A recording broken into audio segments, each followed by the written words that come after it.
integration in logical learning.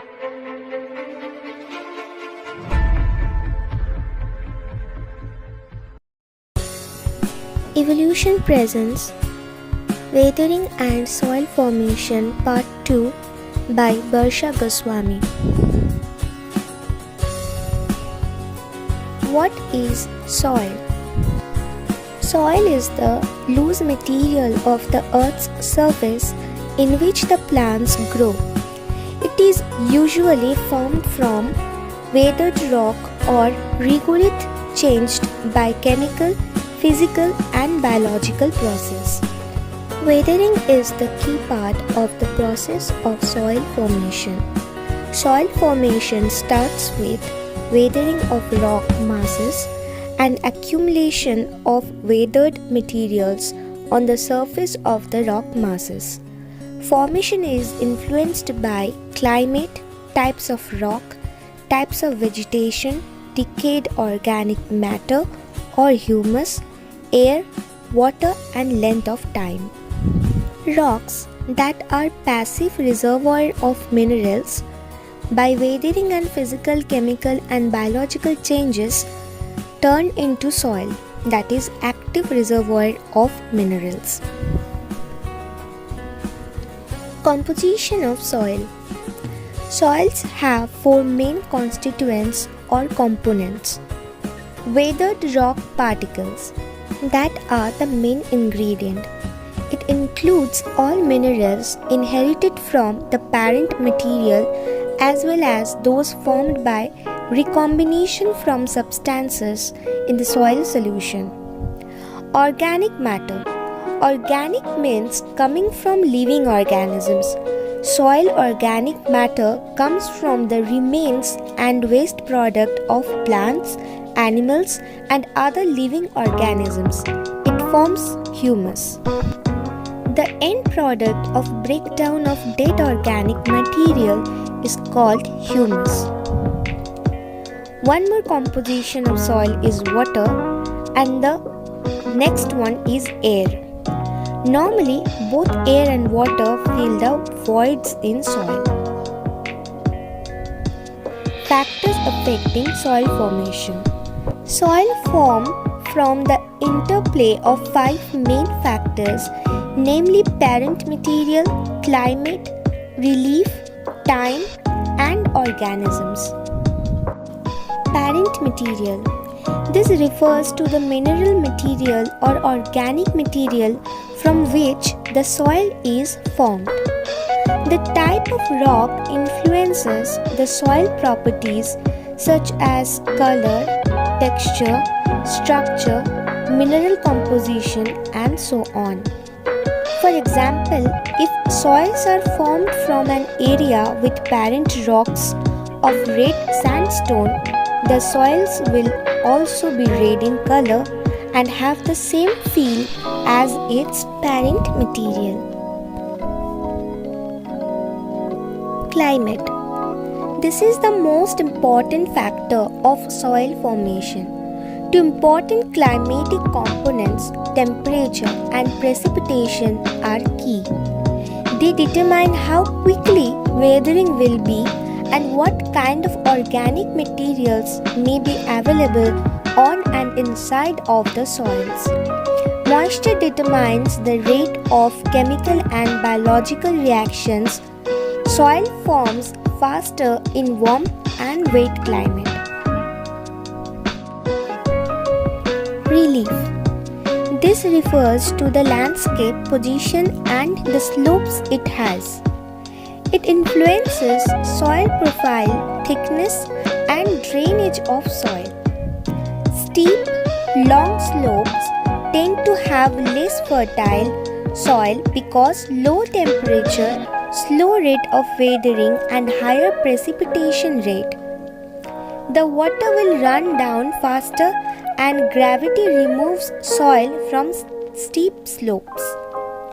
Lowlands are usually warmer and flatter, which encourages a build-up of soil. Time. Soils can take many years to form. Younger soils have some characteristics from their parent material, but as they age, the addition of organic matter, exposure to the moisture, and other environmental factors may change its features. With time, they settle and are buried deeper below the surface, taking time to transform. Eventually, they may change from one soil type to another. Organisms. The source and richness of organic matter are down to the living things, plants, and animals that live on and in the soils. Plants provide lots of vegetative residues that are added to soils. Their roots also hold the soils and protect them from wind and water erosion. Plants shelter the soils from the sun and other environmental conditions, helping the soils to retain the needed moisture for chemical and biological reactions. Fungi, bacteria, insects, earthworms, and burrowing animals help with soil aeration. Worms help break down organic matter and aid decomposition. Dead insects and animals result in decaying organic matter. Microorganisms also help with mineral and nutrient cycling and chemical reactions. The soil forming process. The soil is formed by weathering or disintegration of parent rocks by physical, chemical, and biological agents. It is a slow process and takes thousands of years to create an inch of mature soil. This physical and chemical decomposition is primarily done by wind, water, and climate. The soil forming process, also known as pedogenesis, is described below. The conversion from rocks to soils happens via four basic processes: additions, losses, translocations, and transformations. Let's look at this soil forming process in detail. Additions. Additions occur at the surface. It includes solar energy, water, air, and organic material derived from the vegetation and other living organisms. Number 2. Losses. Losses occur both from the surface and from the deep subsoil. Water is lost by evapotranspiration and large masses of soil by erosion. Materials suspended or dissolved in water are the main forms of losses from the subsoil. Translocation. Translocation refers to the physical movement of material within the soil. The movement can be in any direction from and to any horizon. Clay, organic matter, and iron and aluminum hydrous oxide are commonly moved from the surface horizon to a surface horizon. Transformations. Transformations involve the change of some soil components without any physical displacement. Chemical and physical weathering and the decomposition of organic matter are included here. Number 5. This is followed by development of thin organic layer on the rock. Soil will be formed by the interactions of climate, water, vegetation, and living organisms. After thousands of years, the upper layer of the rock will be converted into soils of many different types. Soil profile. Soil profile is defined as the vertical cross-section of the soil from the ground surface downwards to where the soil meets the underlying rock. Soil is made up of many layers. These layers are often called horizons. Depending on the type of soil, there may be several layers.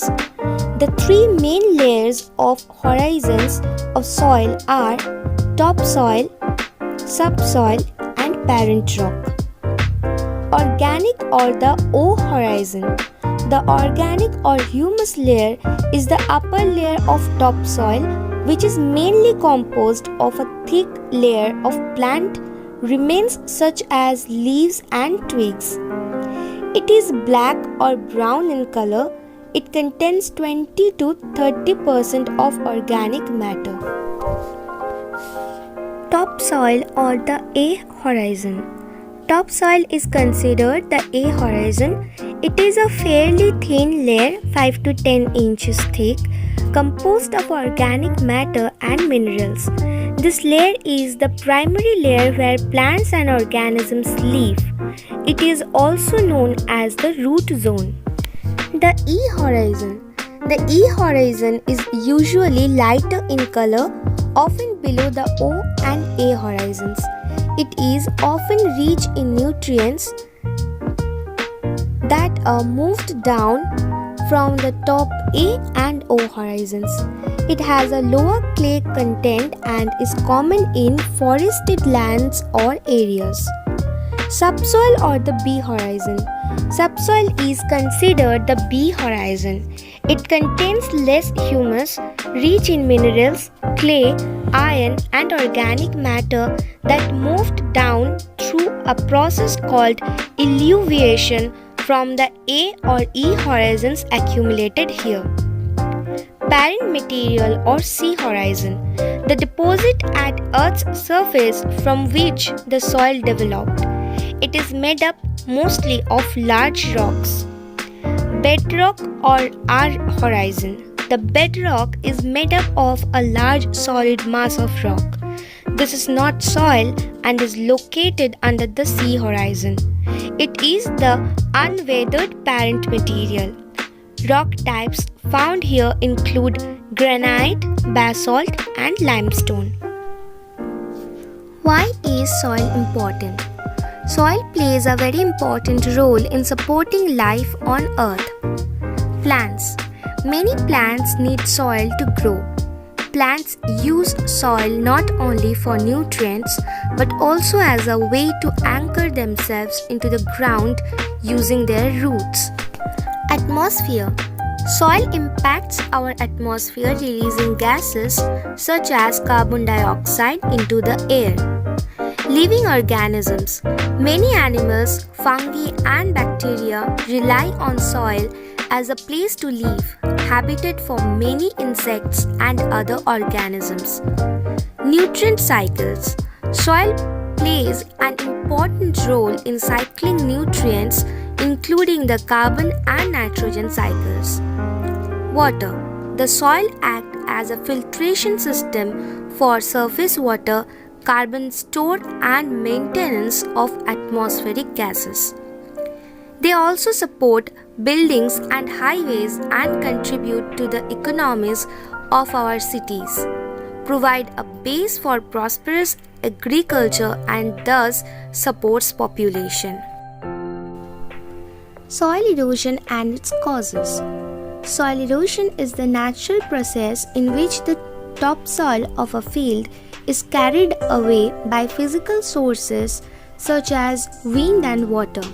This has been worsening due to human activities such as agriculture and deforestation. Following are the important causes of soil erosion: rainfall and flooding. Higher intensity of rainstorm is the main cause of soil erosion. 4 types of soil erosion are caused by rainfall: reel erosion, gully erosion, sheet erosion, splash erosion. Regions with very heavy and frequent rainfall face a large amount of soil loss. The flowing water during floods also erodes a lot of soil by creating potholes, rock cut basins, etc. Number 2. Agriculture. The farming practices are the major cause of soil erosion. The trees are cleared and the land is plowed to sow new seeds. Since most of the crops are grown during the spring season, the land flies follow during winters. Most of the soil is eroded during winters. Fine soil particles are eroded by wind. Number 3. Grazing. The grazing animals feed on the grasses and remove the vegetation from the land. Their hooves churn up the soil. They also pull out plants by the roots. That loosens the soil and makes it more prone to erosion. Logging and mining. A large number of trees are cut down to carry out the logging process. Trees hold the soil firmly. The canopy of the trees protects the soil from heavy rainfall. Mining activities also disturb the land and leave the soil more prone to erosion. Number 5. Construction. The construction of roads and buildings exposes the soil to erosion. The forests and grasslands are cleared for construction purposes, which exposes the soil, making it vulnerable to erosion. Number 6. The rivers and streams. The flowing rivers and streams carry away the soil particles, leading to a V-shaped erosion activity. Heavy winds. During dry weather or in the semi-arid regions, the minute soil particles are carried away by wind to faraway lands. This degrades the soil and results in desertification. Effects of soil erosion. Loss of arable land. Soil erosion removes the top fertile layer of the soil, reaching the essential nutrients required by the plants, so it loses its fertility. Clogging of waterways. The sediments accumulate in the water and raise the water levels, resulting in flooding. Pesticides, insecticides, fertilizers, and several other chemicals. This pollutes the water bodies. Air pollution. The dust particles merge in the air, resulting in air pollution. Desertification. Soil erosion transforms the habitat regions into deserts. This leads to a loss of biodiversity, degradation of the soil, and alteration in the ecosystem. Destruction of infrastructure. The accumulation of soil sediments in dams and along the banks can reduce their efficiency. Soil conservation. Soil conservation is the prevention of loss of the topmost layer of the soil from erosion or prevention of reduced fertility caused by overusage, acidification, salinization, or other chemical soil contamination. We can reduce soil degradation and erosion by the following methods. Contour farming. The practice of tilling sloped land along lines of consistent elevation in order to conserve rainwater and to reduce soil losses from the surface erosion. Terrace farming. It is a method of farming that consists of different steps or terraces that were developed in various places around the world. This method of farming uses steps that are built into the side of a mountain or hill to protect soil erosion. On each level, various crops are planted. Controlled grazing. It includes any system in which the producer controls the grazing pattern of the cattle. Strip cropping. It is a method of cultivating crops to prevent soil erosion.